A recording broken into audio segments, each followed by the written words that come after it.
Қайырлы күн баршаңызға. Бүгін сіздерге венский вафлидің рецептін ұсынғым келеді. Бұл рецептпен вафли өте жұмсақ болып шығады. Видеоны соңына дейін қараңыздар және лайк басып каналға тіркелуді ұмытпаңыздар.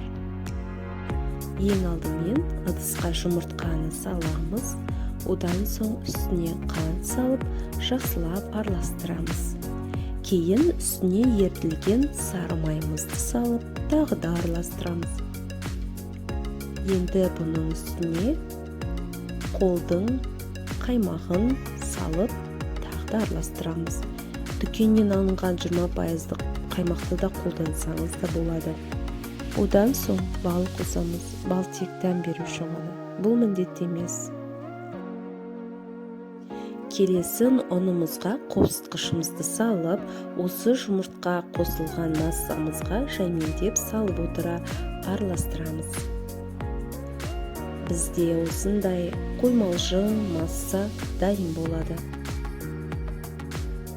Мінекей видеода көрсетілгендей осындай қатты сұйық емес, қатты қою да емес, консистенция шығу керек қамырымыз. Енді осыны қызып тұрған вафельницаға салатын боламыз. Вафельницаны міндетті түрде қыздырып алу керек.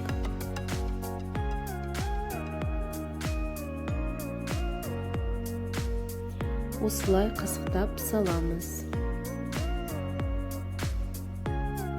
Шамамен 5-7 минут аралығында пісіретін боламыз. Менде 5 минутта пісті. Әркімде вафельница әртүрлі, оның қызуына байланысты болады.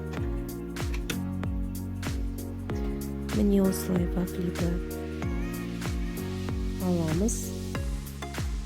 Вафли өте жұмсақ әрі дәмді. Міндетті түрде ойланбастан осы рецептпен жасап көруге кеңес беремін. Астарыңыз дәмді болсын. Достар, каналыма тіркеліп, лайк басуды ұмытпаңыздар.